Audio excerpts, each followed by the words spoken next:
A huge bug just flew by. Indonesia. Here's exactly what I did to fund my sabbatical.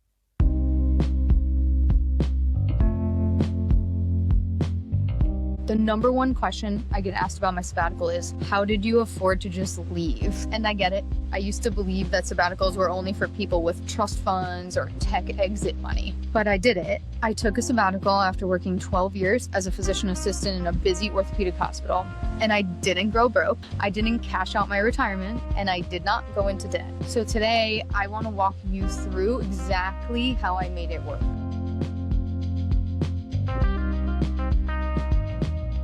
It started with a mindset shift. Don't let me lose you here, because mindset is important. I'm gonna get to the real stuff. I'm gonna get to the good stuff soon.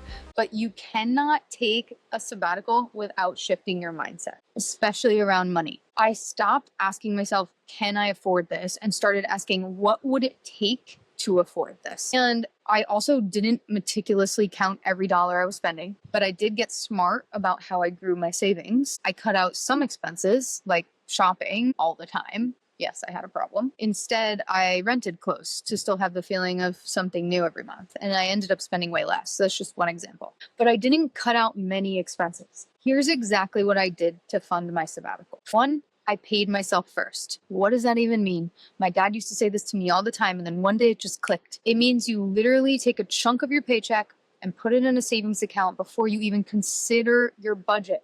Warning, you may find that you're living a little bit above your means. That's okay, we can change that. Two, I opened a high yield savings account. If your money is not in a high yield savings account, you are missing out on free money. It might not seem like a lot, but it does add up, and it will pay you while you're away on your sabbatical.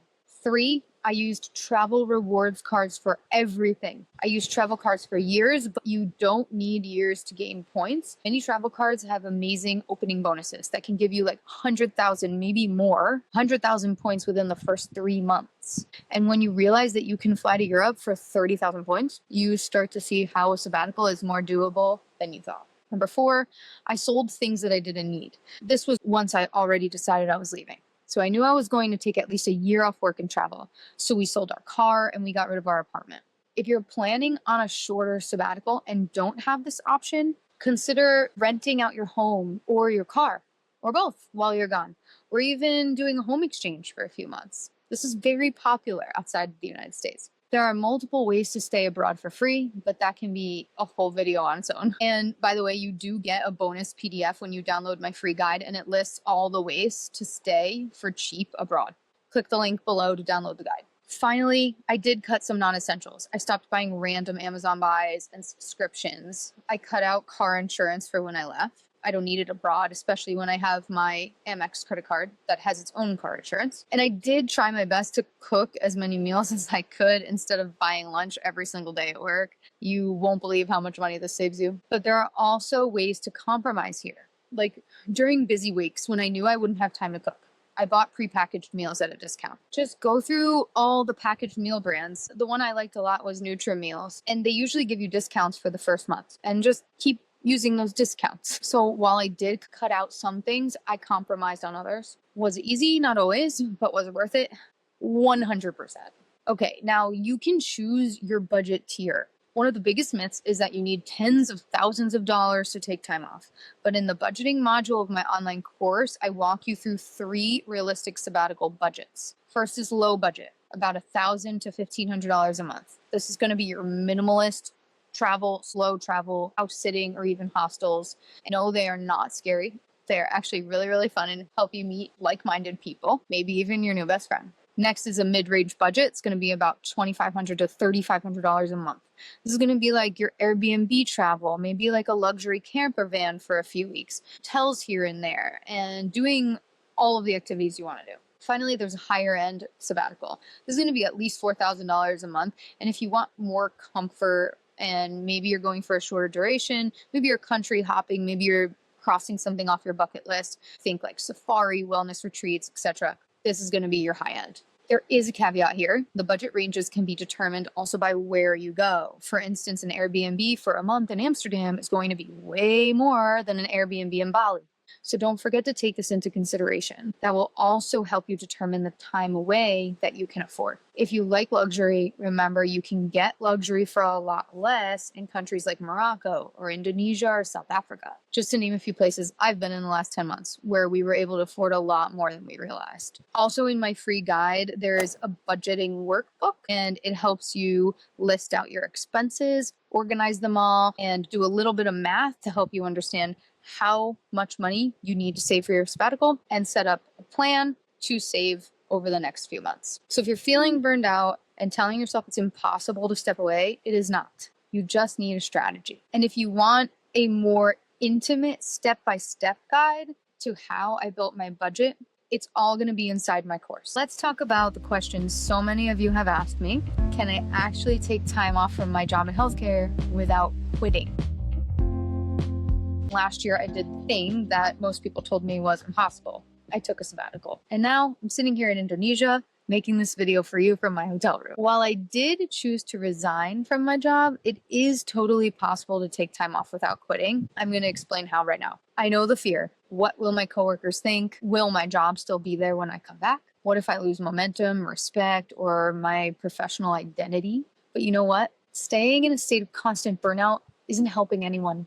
It's not helping your patients, it's not helping your coworkers, and it's definitely not helping you. I didn't just walk out the door one day. I made a plan. I actually gave my boss 3 months notice. Here's what you can start doing right now to prepare to take time off. 1, track your finances. Budgeting is the biggest thing when it comes to taking time off. Figure out what you need, how much money you need to feel safe taking time away from work. Number 2, schedule a meeting with your supervisor. I know this is scary, just do it. Come in with a proposal, not a demand, and have your data ready. In a previous video, I mentioned Harvard Business Review. There's an amazing article there. I will link it below. It's actually a series of articles. It explains how sabbaticals can not only help the employee, but also the employer.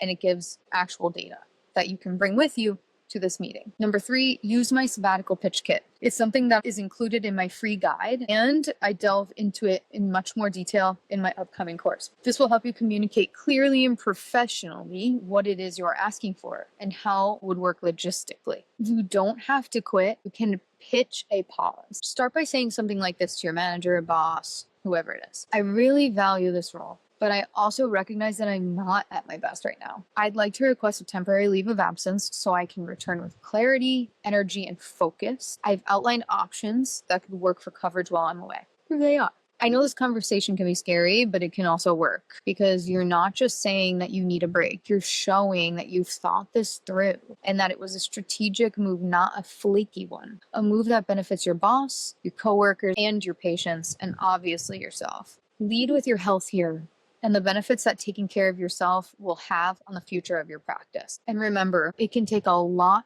more effort to fire someone, hire a new person, and train them than it can to let a current employee take a few months off and come back seamlessly, right? And remember your value when you go into this meeting.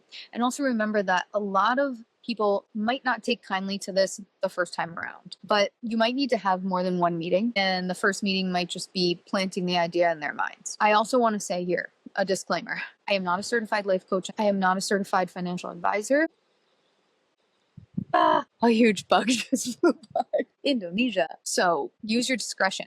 I don't know your boss and I don't know how they might react, but you probably do. So if you think that it's not going to go well, then tread lightly, tread with caution, maybe even meet with HR first. So be ready to maybe have a few conversations about this. If your manager or supervisor really reacts poorly, then maybe it's a sign that you do need to resign and start looking for a new opportunity. But before that, go travel the world. So if you're feeling stuck in burnout and convinced that you can't take a break, I promise you there is a way. So many people write to me and say, oh, I can't take a break. It's not possible for me. No, it is possible. You just have to change your mindset. In order to have the courage to do this, you have to realize something big. Taking a break is not a weakness. It is one of the strongest things you can do for yourself and your profession. It took me a long time to realize that, but you do need a plan. And that's why I created the sabbatical pitch kit and my free sabbatical starter guide. And inside my course, Pause to Heal, Beating Burnout with a Sabbatical, you'll find email templates, leave request templates, and scripts to help you negotiate your time off with clarity and confidence. You can join the waitlist today for my course. You'll be the first to hear when doors open, and you'll get access to early bird bonuses. Thanks for watching. Don't forget to like, subscribe, put any questions you have in the comments. I'm Leah, and I'll see ya in the next video.